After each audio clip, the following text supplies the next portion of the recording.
माय माऊली नमस्कार. विविध कथासार ग्रंथातून श्रीराम कथामृताचे अभिवाचन करत आहे. लाभ घ्या, लाभ द्या माऊलींनो. बोला जय श्रीराम. श्रीराम जय राम, जय जय राम. श्रीराम जय राम, जय जय राम. श्रवण केले तर श्रीराम लिहायला विसरू नका. श्री गणेशाय नमः. श्री सरस्वते नमः. श्री कुलदेवताय नमः. श्री रामचंद्राय नमः. आपण मागच्या भागात बघत होतो संसार रोगावर सुविचार औषध. तर चला तर आपण बघूया काय औषध आहेत. दोन प्रकारचे. ते दोन प्रकारचे लोक असतात. एक, ज्यांना काही कळत नाही आणि विचित्र गोष्टही आहे की अशा लोकांना आपल्याला काही कळत नाही, हेच कळत नाही. असे लोक मस्त खुशाल चंडू असतात. त्यांच्या मनात कुठली जिज्ञासा नसते, त्यांच्या मनात कुठली बेचैनी नाही. त्यांना काही करावंसं वाटत नाही. खाना पिना, नहाना धोना, बाल बच्चे पैदा करना, मर जाना, वापिस आना, फिर वही करना. त्यात रंगून गेलेल्या लोकांच्याकरिता ग्रंथ नाही. दुसरा, ज्ञानी लोकांचा ज्ञान विज्ञान सगळेच आकळून घेतल्याने जे निशंक झाले आहेत, ज्यांना जगाचे अथवा वासनेचे कुठलेच बंधन शिल्लक नाही, त्यांच्याकरता हा ग्रंथ नाही. ठार ज्ञानी माणसासाठी नाही, तसेच पूर्ण ज्ञानी माणसासाठी नाही. ज्याला निदान आपल्या अज्ञानाचे भान निर्माण झाले की जगामध्ये काही गोष्टी मला कळत नाहीत, त्या कळून घेण्यासारख्या आहेत, त्यांच्याकरता ग्रंथ. त्यांच्याकरता हे विचार या आपल्या वासनांच्या कोशामधून, या सुखदुःखाच्या भावनांमधून प्रवाह मनुष्याने कसे बाहेर निघावे, त्याला उपाय काय. सामान्यतः आपणा सर्वांना असे वाटते की देवपूजा करावी, नामस्मरण करावे, तीर्थयात्रा करावी, यज्ञ याग करावे. पण गोष्ट कृपा करून लक्षात ठेवा की या सगळ्यांच्या साह्याने आपल्याला हा संसार सागर ओलांडता येणार नाही. भगवान शंकराचार्य म्हणतात की किती देवाची पूजा करा, किती जप करा, उलटे व्हा, सुलटे व्हा, पंचाग्नी साधन करा, माणूस या संसार सागरातून त्याच्या साह्याने बाहेर पडू शकत नाही. ज्याला सम्यक विचार करता आला त्याला संसार सागर ओलांडता येईल. आचार्य नेमके हेच म्हणतात. काय म्हणता? को दीर्घ रोगो भव एव साधो किम औषधम तंत्र विचार येव. नीटपणे विचार करायला शिकणे हाच उपाय. म्हणजेच काय, आपण कुठलंही काम करताना, कुठलंही कार्य करताना, कुठलाही विचार करताना विचार करायला शिकले पाहिजे. आणि तो विचार करतो त्या विचारातनं जे काही उत्तर मिळेल, जे काही सुचेल, तोच खरा उपाय होय. नाहीतर तात्काळ उपाय करत राहिलो तर ते बरोबर नव्हे. समर्थाने पण हेच सांगितलं. काय? संसार त्याग न करता, प्रपंच उपाधी न सोडिता, जनामध्ये सार्थकता विचारायची होय. लोकांना आजकाल यांत्रिक उपाय करायचं वाटतं. शांतीची एखादी गोष्टी गोळी मिळाली की, एखादं इंजेक्शन मिळालं की बस, म्हणजे माझ्या डोक्याला त्याचा ताप नको. विचार करायचं म्हटलं की आपले डोके जरा त्यांच्यात चालवायला लागते. जपाला डोके चालवायला लागत नाही हो. लोकांनी जपही यांत्रिक करून टाकलाय. हाताला काम, जिवेला काम, डोक्याला पुन्हा आराम. या सगळ्या गोष्टीचा काही उपयोग आहे, पण या सगळ्या गोष्टी अंतिम तत्वापर्यंत नेणारे नाही. एक लक्षात घ्या, आपल्याला निर्माण झालेले बंधन हे विचाराच्या चुकीतून झालेले आहे. त्यामुळे बाहेर निघायचे असेल तर हे विचाराच्या शुद्धतेतून निघता येईल. भगवंताने गीतेमध्ये हेच सांगितले. बुद्ध्या विशुद्धया युक्तो धृतात्मानं नियम्यच. बुद्धीचे शुद्धीकरण हाच अशुद्ध बुद्धी, याचा अर्थ पापी बुद्धी असे मी म्हणत नाही. बुद्धीचे शुद्धीकरण हाच पहिला उपाय. आपली बुद्धी शुद्ध नसते, अशुद्ध बुद्धी असते. अशुद्ध बुद्धी याचा अर्थ काय?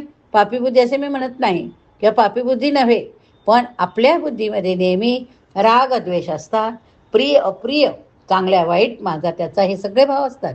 म्हणून आपली बुद्धी यथार्थ निर्णय देऊ शकत नाही. एखादी चूक दुसऱ्या व्यक्तीने केली तर त्याच्याबद्दल आपले मत वेगळे असते.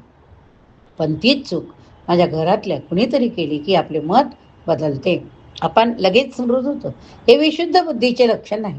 याचा अर्थ आपल्या रागद्वेषाचा आपल्या निर्णयावर परिणाम होतो. जी व्यक्ती विशुद्ध बुद्धी संपन्न असते तिच्यावर रागद्वेषाचा कधीच परिणाम होत नाही. म्हणून वशिष्ठ मुनींनी रामांना विचार करायला शिकणे हा खरा उपाय सांगितला. कुठला विचार करायचा?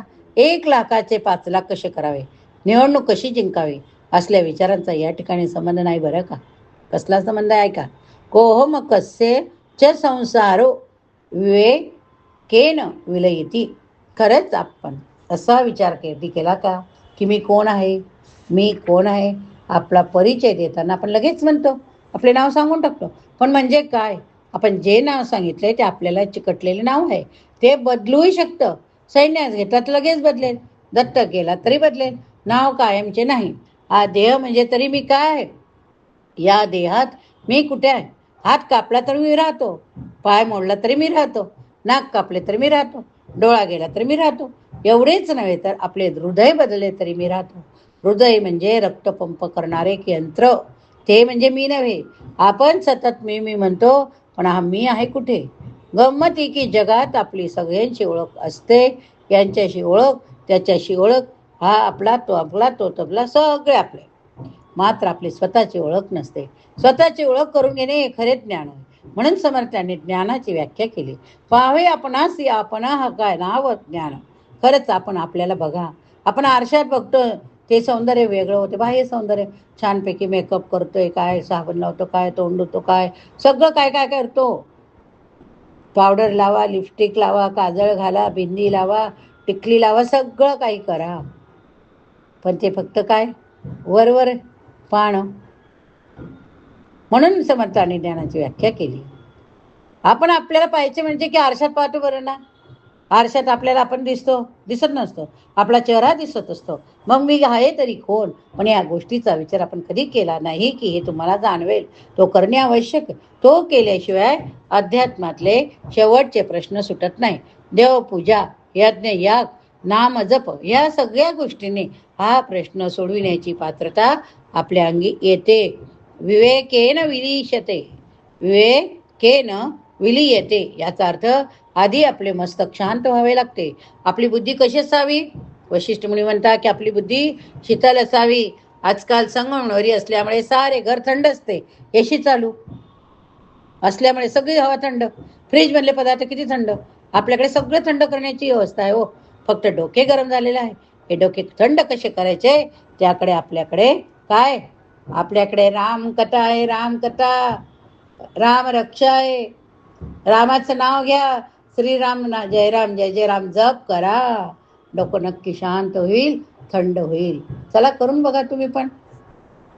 सकाळी उठताना डोके थंड असे कदाचित, पण जसा वेळ जातो तस तशा दुपारपर्यंत इतक्या घटना घडलेल्या असतात आणि इतके सगळे जुने पुराणे आठवलेले असते की डोके गरम होते, मन म्हणायला लागते.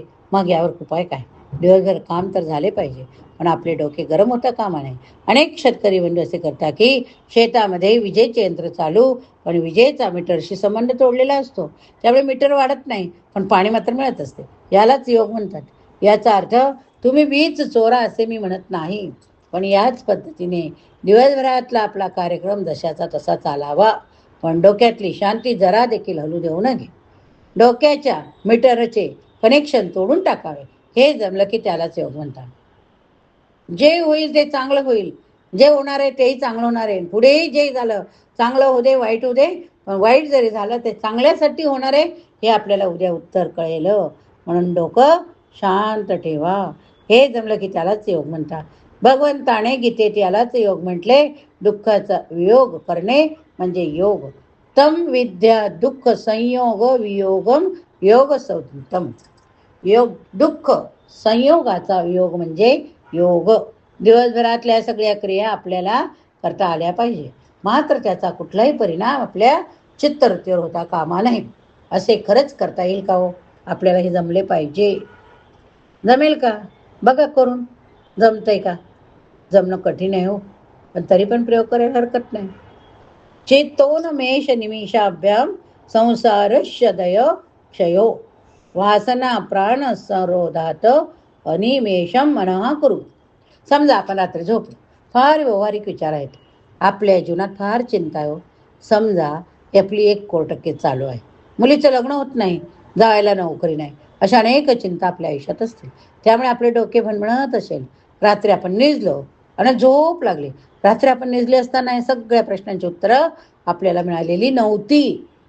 या सर्व समस्या दशाच्या तशा आहेत, पण तरी पण आपले चिंताचे गाठोडे बाजूला राहते आणि आपण सुखात झोपतो. शांत झोप झाल्याने सकाळी उठल्यावर डोके शांत असते, पण नंतर एक एक चिंता आठवतात, डोके पुन्हा गरम व्हायला लागते. चित्त संसार निर्माण करते. काय चित्त संसार निर्माण कर. एक सिद्धांत लक्षात घ्या की चित्ताचा उदय म्हणजे संसाराचा उदय, चित्ताचा लय म्हणजे संसाराचा लय. सगळी दुःख जशीच्या तशी असूनही रात्री आपल्याला शांत झोप लागली, त्या दुःखाचा आपल्यावर कोणताच परिणाम होत नव्हता. हे जे रात्री झोपेत आपल्याला करता आले ते जर आपल्याला जागेपणी करता आले तर आपल्याला योग साधला. आपल्या सगळ्या चिंतांना एकत्रित करून त्याचे एक गाठोडे बांधावे, मेंदूच्या कोपऱ्यातील एखाद्या कपाटात गाठोडे ठेवून द्यावे, म्हणजे बाकीचा मेंदू फ्री. यालाच वैशिष्ट्य म्हणतात अनिमेषम मनाहा कुरु. याला अत्यंत श्रेष्ठ लोकांनी जाग्रत सुष्पती असे म्हटले. म्हणजे आपल्या घटना जशाच्या तशा ठाऊक असूनही त्याचा मनावर परिणाम न होणे, त्यामुळे डोके गरम न होणे, मनाची शांती टिकून राहणे, हे ज्याला करता येईल त्याला मोक्ष मिळाला. मोक्षाला गेले म्हणजे कुठून कुठे गेला. न मोक्षो नवसाह उष्टे पाताले न च भूतले सर्वशा संशये चेताह मोक्ष इत्यभिधीयते. आपल्याला असे वाटते की मुक्ती म्हणजे एक वस्तू आहे आणि ती भगवंत आपल्याला आणून देतो. तुकाराम महाराज म्हणतात, नाही देवापाशी मोक्षाचे गाठोडे आणून निराळे द्यावे हाती. अनेक लोकांना असे वाटते की घरात फार कटकट आहे, तेव्हा पंढरपूरला जावे, पुण्यप्राप्तीच्या सुखाकरिता अवश्य जा. पण एक गोष्ट कृपा करून लक्षात ठेवा की स्थानांतर करून आपल्याला शांती मिळेल हा केवळ चित्ताचा भ्रम आहे. जो येथे अशांत आहे तो कुठेही गेला तरी अशांतच राहणार आहे. शांती ही कला आहे. भगवान श्रीकृष्ण युद्धाच्या क्षेत्रात शांत आहेत. आपण आपल्या एसी रूम मध्ये अशांत असतो, अस्वस्थ होऊन कुणावर तरी दात खात असतो. म्हणून कुठेतरी जाऊन मला शांती मिळेल ही गोष्ट एकदा आपल्या गुणातून काढून फेकून द्या. खरोखर आपल्या डोक्यात येतं मी आता 4 दिवस माहेरी जाऊन येते म्हणजे मनाला शांती होईल, मी 4 दिवस कुठेतरी फिरून येते मनाला शांती होईल, किंवा मी 4 दिवसात अगदी घरात शांत बसेन मनाला शांती होईल. किती वेळ आपण मनाला शांतीसाठी काय काय विचार करत असतो, पण खरंच मनाला शांती मिळते का? मनाला शांती मिळत नाही. हे सगळं आपल्यावर अवलंबून असते. उलट आपण कुठं कुठं जातो त्या ठिकाणी अजून दुसरा कचरा भरून आणतो आणि परत अजून मन जास्त विस्कटीत होतो. म्हणून मनाला शांती जर भेटायची असेल तर काय, आपली बुद्धी स्थिर ठेवा. अनेक लोकांना वाटतं घरात फार कटकट, पंढरपूरला जाऊ, इकडे जाऊ, तिकडे जाऊ. पण एक गोष्ट कृपा करून लक्षात ठेवा की स्थानांतर करून आपल्याला शांती मिळेल हा केवळ चित्ताचा भ्रम. जो येथे अशांत तो कुठे गेला तरी अशांतच राहणार. शांती ही कला. भगवान श्रीकृष्ण युद्धाच्या क्षेत्रात शांत आहे. आपण आपल्या एसी रूम मध्ये अशांत असतो, अस्वस्थ होऊन कुणावर तरी दात खातो. म्हणून कुठेतरी जाऊन मला शांती मिळेल ही गोष्ट आपल्या मनातनं काढून फेकून द्या. आपण जर आपल्या घरात, आपल्या संस्थेत, आपल्या वातावरणात कटकटी निर्माण करत असू तर आपल्याला शांती नाही, मोक्ष नाही, स्वर्ग नाही, काही नाही. स्वर्गातले लोक आपल्याला आत येणार नाही. हे म्हणतील अरे बाबा हा इथे सुद्धा कटकट करेल. म्हणून पहिल्यांदा हा विचार करा, मी जेथे असेल तिथे मला शांत होता आले पाहिजे. जे आहे त्यात शांत, जे आहे त्यात समाधान, जे आहे त्यात आनंद. म्हणून दिवसातून काही तास शांत बसून ध्यान करा. या क्षणी शांत होण्याचा अभ्यास करा. 10 वर्षानंतर मी शांत होईल ही कल्पनाच चूक. गंगेमध्ये आपला देह बुचकळून बुचकळून मोक्ष करणार नाही. कृपा करून लक्षात ठेवा की मोक्ष आत्मचिंतनाने मिळेल. गंगा स्नानाने पुण्य मिळेल, पातके नाहीशे होतील, पण मोक्ष आत्मचिंतनाने मिळेल. गंगा स्नानाने पुण्य मिळेल, पातके नाहीशे होतील, पण मोक्ष नाही मिळणार. भगवान शंकराचार्य म्हणतात गंगा स्नानाने जर मोक्ष मिळणार असेल तर सगळे मासे मुक्त झाले असते. खरे की वाक्य बघा, थोडा विचार करा, लक्षात घ्या. एका अंत्ययात्रेची आवश्यकता आहे. आपल्या मनाचा वेग कमी करण्याची आवश्यकता आहे. मणी ही जगताम करतो. खरी गोष्ट अशी आहे की देहाने कर्म केल्याने काही बिघडत नाही, उलट देह कर्म करण्याकरताच.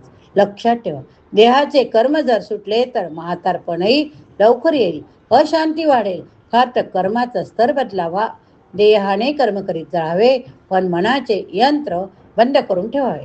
मन शांत असेल तर देहाने केलेले कर्म बंधन ठरत नाही, उलट त्यामुळे जगाची व्यवस्था ठीक राहते, घरातली व्यवस्था ठीक राहते. म्हणून वशिष्ठ मुनी रामाला म्हणतात देहाने कर्म न टाळता मनाचे मांडे खाणे बंद कर.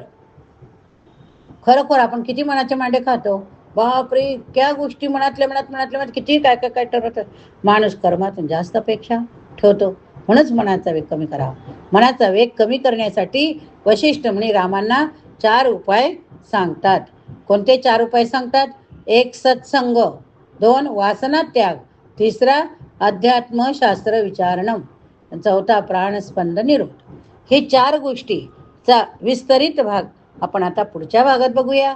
या ठिकाणी हा भाग संपवूया. श्रीराम जय राम जय जय राम. श्रीराम जय राम जय जय राम. जर तुम्ही श्रवण केले तर लिहा श्रीराम जय राम जय जय राम. बोला जय श्रीराम.